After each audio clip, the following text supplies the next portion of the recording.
Hey guys, welcome back. I hope you're having an amazing day. Let's get right into the stories. The first one is a pro-revenge story. Had landed a summer R&D internship at a food company in Fresno, the sweltering heart of California's Central Valley for those who don't know. For housing, they set me up in a local university's dorm that was previously an assisted living facility, so it had individual rooms and bathrooms, but one large communal kitchen. It was the summer break, and the school wasn't running any programs, but they had allowed 2 students to move in early for the fall semester. One was rarely around, but the other guy, let's call him Jason, was constantly in the building and often had multiple friends over. With the kitchen set up, we all stored our food there, and it's common sense not to take others' stuff, right? But almost immediately, my food items started disappearing or being consumed regularly. Empty soda cans, cereal boxes put back on the shelves, you name it. I put up a sign on the fridge asking people not to eat my food and also confronted both Jason and the other student about it after the sign went up. But it didn't stop whoever was stealing my grub, especially when I'd head out for weekends. After complaining to my manager at work, they helped me devise the perfect payback plan. Since I was working on food product development, I was responsible for getting various ingredient samples for new recipes. My manager suggested I request some capsaicin extracts for my research, even though we had no plans involving spicy flavors. I found a supplier that had different Scoville unit extracts, and I asked for a variety to test what worked best. Boy, did they deliver with some small 2-ounce bottles of 50K, 100K, and 250K Scoville extracts. I mixed the 250K extract with some water in a travel spray bottle, wearing gloves and a mask I borrowed from work, and liberally sprayed the common food items being stolen, mainly cereal, chips, crackers, a jug of milk, and the lips of a few soda cans. For the snacks, I put some in separate bags, left them open to dry, and then mixed them back into the original packaging. I did this in another dorm room on my wing since I knew how potent the stuff could be in enclosed spaces. I set my trap right before another weekend trip, and when I returned, some of the doctored chips, cereal, milk, and 2 of the 3 soda cans were gone. I never got to see the result, and no one ever said anything, but none of my food disappeared for the rest of my stay. I hope the experience was enlightening for whoever was stealing my grub, and they still remember the time they played with fire. Jason frowned as he opened the cereal box. Dude, why does this Fruit Loops taste so weird? His friend Tyler took a bite and immediately started coughing. Holy crap, it's like eating lava, what the hell? Jason's eyes widened. You don't think, nah, he wouldn't. The next one is an entitled people story. Installing solar panels on my roof was something I had dreamed about for years. I've always cared deeply about the environment, so the idea of harnessing the sun's energy to power my home seemed brilliant, not to mention the money I'd save on electricity bills in the long run. So, when I finally bought my first house, I started saving up to make my solar panel dreams a reality. After tons of research, I found a great local company to do the installation. The whole process went super smoothly, and before I knew it, I had a roof full of glorious solar panels. I couldn't stop grinning every time I looked up at them.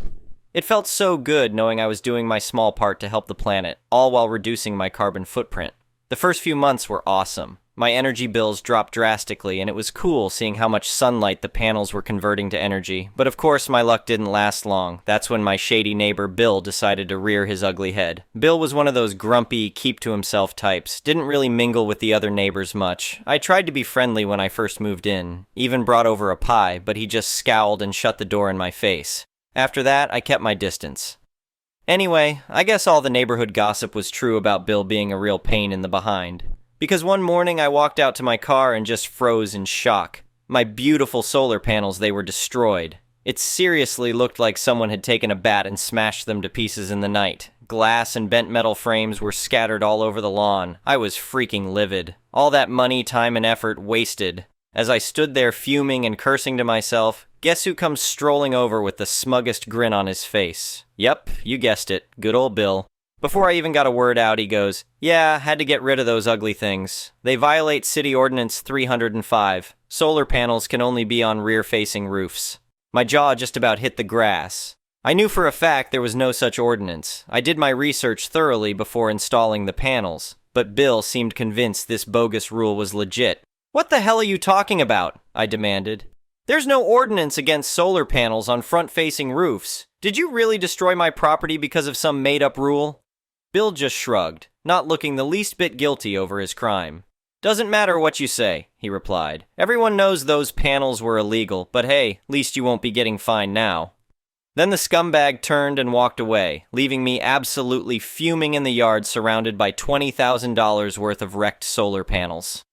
Oh, I wanted to march right over to Bill's place and give him a piece of my mind, and maybe my fist too, but I managed to restrain myself, mostly because I knew this was a legal matter that required a calm, rational approach. After taking some deep breaths and cursing Bill's name to the high heavens, I got on the phone with my lawyer, Sanjay. I explained the whole messed up situation to him in detail. Sanjay was just as shocked as I was over Bill's insane actions and false claims about solar panel ordinances. "Don't worry, we've got this covered," Sanjay assured me. "I know for a fact there are no laws prohibiting front roof solar panels in this county. We're going to slap Mr. Bill with a lawsuit so hard his great-grandkids will still be paying it off." Over the next few days, Sanjay and I gathered all the necessary evidence. We took photos of the destroyed panels from every angle.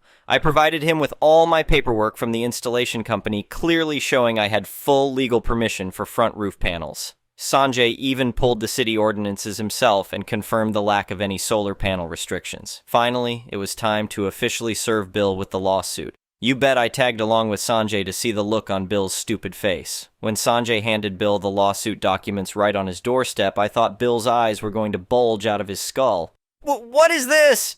Bill stammered, frantically flipping through the pages. "I didn't do anything wrong. The panels were illegal." "I'm afraid you're incorrect about that, Mr. Bill," Sanjay calmly replied, though I could see a hint of a smirk. "As you'll see in the lawsuit, there are absolutely no city ordinances prohibiting front roof solar panels. Therefore, by knowingly destroying my client's panels, you are liable for damages in the amount of $22,000. We look forward to seeing you in court." Bill just stood there sputtering nonsensically, unable to form any coherent words. As we walked away, the look of dawning fear in his eyes was priceless. "That's right, Bill. Be afraid. Be very afraid." The court date arrived faster than I expected. I wore my best suit and made sure to get there early with Sanjay. Bill showed up right on time with his own lawyer who had ridiculous slick-backed hair and a fake tan. I had to hold back my laughter. This clown really thought he could win this? As the hearing kicked off, Bill's lawyer tried his best to convince the judge about the mythical solar panel ordinance. But Sanjay shot that down immediately by presenting the paperwork that proved otherwise. When it was Bill's turn to defend himself, his excuses were weak at best. "Come on, Your Honor. Everyone knows solar panels look tacky on front roofs. I was just doing the neighborhood a favor by getting rid of an eyesore."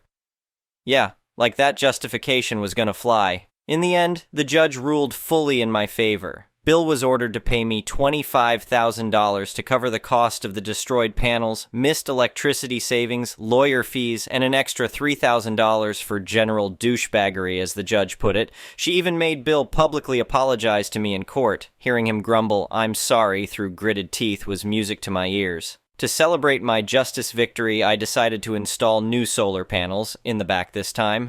And whenever I see Bill outside, I make sure to gush about how awesome they are and how much money I'm saving just to rub it in. He keeps his mouth firmly shut now, knowing I've got the legal system on my side. So in the end, Bill's antics didn't stop my dream of going solar. If anything, it made me even more determined. The next one is a malicious compliance story. I worked for this tech company for almost 7 years. It was my first job out of college. Great company, huge growth, great benefits, and most importantly, an incredible boss.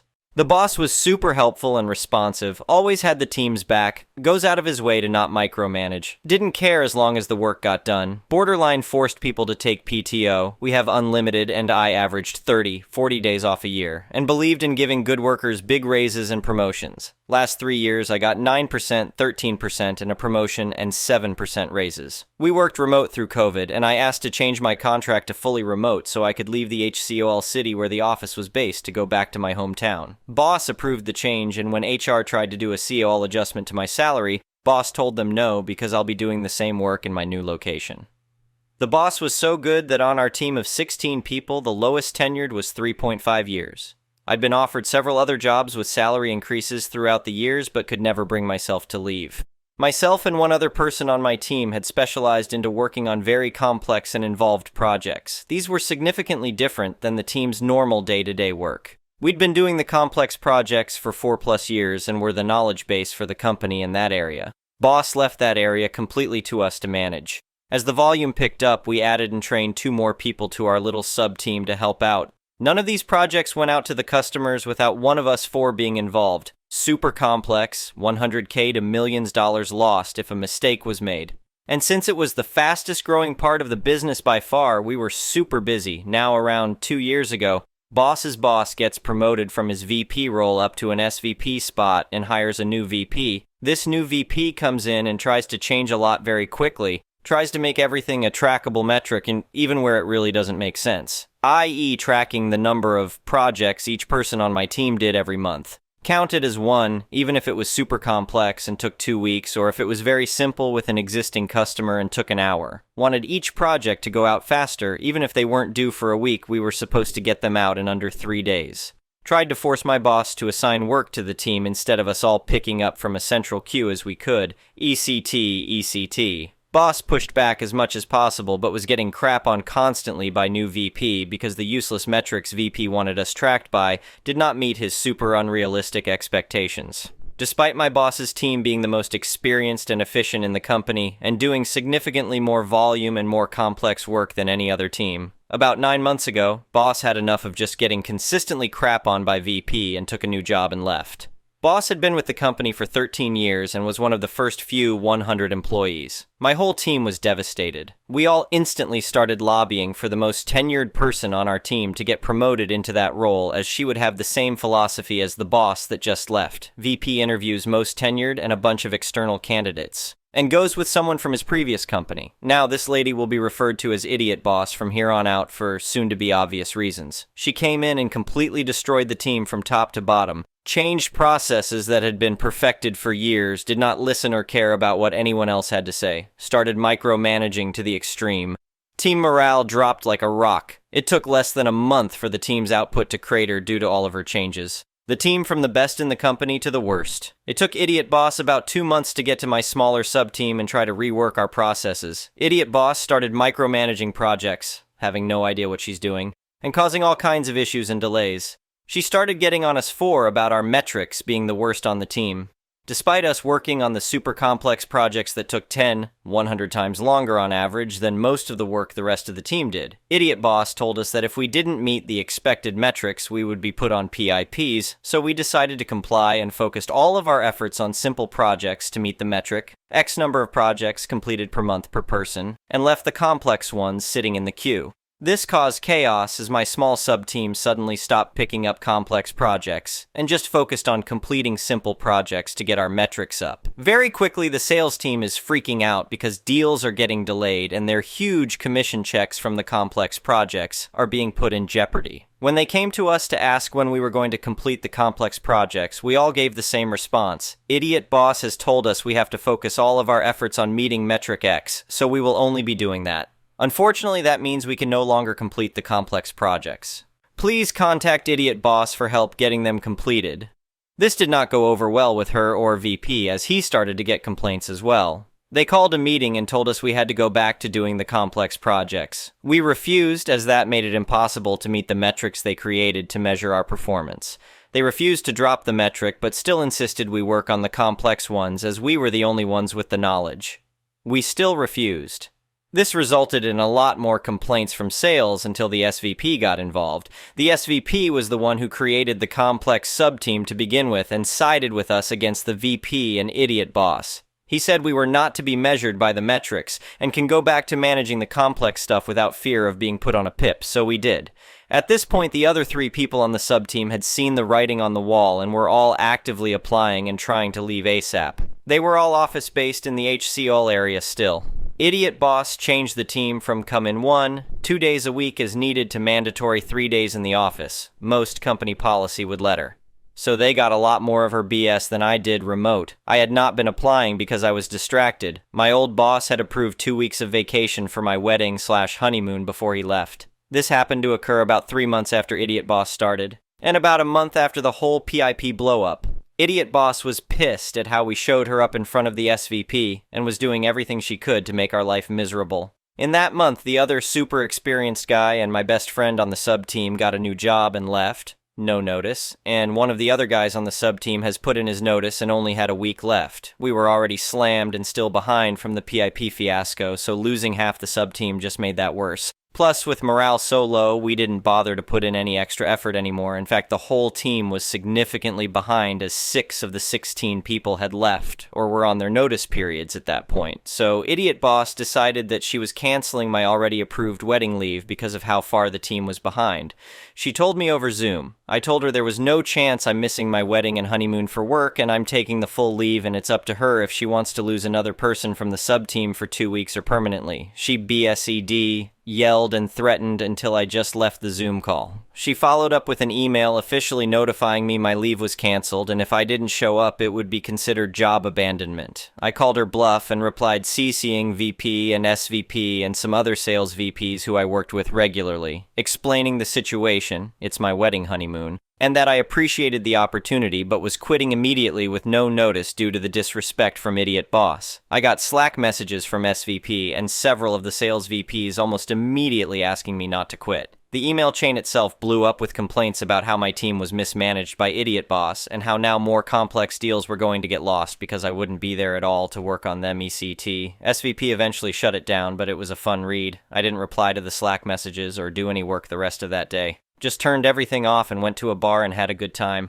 I woke up the next day late in the morning and very hungover to a few voicemails on my phone from SVP asking me to call him. I called back in the early afternoon and talked to the SVP. He was very understanding, asked me to come back, listened to all my complaints, and eventually made an offer. Basically, if I came back and worked the rest of the week and tried to train a few team members to work on complex stuff to cover while I was gone, he would give me a $3,000 wedding bonus, I would get my full PTO, and when I got back, Idiot Boss would leave me alone and let me manage the complex stuff and pick 2 more people to permanently train back onto the sub-team to backfill what we had lost. I accepted. Weddings are ducking expensive. So I tried to train people to cover for me. Impossible task. Then leave on my PTO. I had a great wedding and honeymoon. VP called me a few times when the 4th guy from my sub-team quit with no notice about 1.5 weeks in, but I ignored him and didn't respond. I come back refreshed and ready for the crap show I know is waiting. It was chaos. All the salespeople were slacking and emailing me about all the complex things they needed done 2 weeks ago. The people I quickly trained before leaving hadn't been able to do almost anything. There was a huge backlog for the entire team as half of the original 16-person team was gone at this point. I turned off my Slack and emailed the sales VPs directly asking them to give me a prioritized list of all the complex deals they needed done. Got the list and started working through it in my normal working hours, nothing more. Idiot Boss never tried to talk to me or interfere. VP did a few times. At one point he tried to make me work weekends to catch up. I refused. This went on for about a month or so. Idiot Boss never mentioned me training people to replace my sub-team and I never brought it up. They did, however, have the larger team try some of the smaller complex projects to help get them out. They also hired some new people for the larger team. The normal 4-6-month training process my old boss developed was ignored, and the new hires were just thrown in the deep end, which resulted in new hires making mistakes that cost the company a lot of money. This brought us to annual bonus and raise time. I had started frantically job hunting as soon as I got back from the honeymoon. I got some interviews, was in same later stages, but no offers yet. I had a Zoom meeting invite from Idiot Boss to go over my bonus/raise. She decided it would be a great idea to give me 80% of my expected bonus, lowest possible, and a 0% raise. Justified it with a bunch of BS, not a team player, metrics bad, blaming me for mistakes made by new hires, ECT. I didn't really argue or care at that point. At that point, I really quiet quit, cut my daily output to below half, just did the bare minimum, and waited for the bonus to come in with my next paycheck 2 weeks later. At this point, the sales team is getting pissed because the complex stuff basically isn't getting done. I had almost caught up on the important ones before the raise bonus, but with me barely working, everything was falling behind again. Idiot Boss smelled weakness and showed up on one of the progress calls I had with sales. The project was running about 1.5 weeks behind at that point. She started chewing me out on the call in front of everyone saying I was lazy and not doing my job ECT. I let her rant, then just said, if you give me the lowest bonus possible and a 0% raise, you get 0% effort in return. You can complete this project since I'm so terrible at my job, and left the call. She tried a few more times on email chains ECT to call me out for not working, and I just replied with the same thing. I refused to join her Zoom calls or respond to her on Slack, and just responded with the 0% effort blurb on every email. This infuriated her. I still hadn't gotten another job offer, but was really confident I was about to get one soon. So when VP set up a Zoom call with me, I joined. He tried to play nice and ask what the problems were and pretended to be on my side. I told him for a 0% raise, I'm giving 0% effort, and he pretended like he had no idea how I ended up with that raise bonus. He has to approve the bonus raise amounts. I called him out on his BS and told him he gets what he pays for. He then threatened to fire me if I didn't go back my old level of output and said the people I had been training in complex projects could take over for me soon, so I wasn't as necessary as I thought. I laughed and asked him what he was talking about. I hadn't been training anyone. He went quiet and muted. He was clearly messaging Idiot Boss asking about the training, because he unmuted a few minutes later and changed his entire attitude. Agreed it was awful of Idiot Boss to do that to my bonus raise and asked what he could do to make it right. I didn't care at that point and knew he needed me more than I needed him, so I told him I need a 25% raise and 150% of the bonus on that new salary, or I was quitting immediately. He tried to say that was ridiculous and could never happen ECT. So I bluffed and told him I already had another job offer and was leaving anyway. He asked me to wait and he'd bring SVP onto the call. SVP tried to talk my demand down. At that point, I realized it wasn't worth it. I refused the significantly lower counteroffer, thanked the SVP for everything he did for me, and said I was quitting immediately. VP tried to say I'll never get a good reference if I don't at least work a notice period. I just told him my ex-boss would give me a glowing recommendation of my time here, so I didn't care and logged off. SVP tried to get me to come back a few times over the next week or so, but I refused. A few weeks later, I got a job offer and accepted. I've been working at the new company for a while now, and it's pretty crappy. Better than the old company, but nowhere close to what I had before with my old boss. Although old boss reached out and said he might have a position opening up in his new company in a month or two that I should apply for, so I'm looking forward to that. I've heard from people who are still on my old team that it's complete disaster at my old job. They are losing millions from not having the knowledge base to correctly complete the complex projects. They reached out to the other experienced guy from the sub-team and offered him a huge raise to come back after I quit. He refused. Everyone left on my old team is trying to leave ASAP, and everything, even the simple stuff, is weeks overdue. Apparently, Idiot Boss is getting thrown under the bus by VP and will be fired soon. Thank you for watching. I would really appreciate it if you could like the video and subscribe to our channel if you haven't already. We'll see you again tomorrow.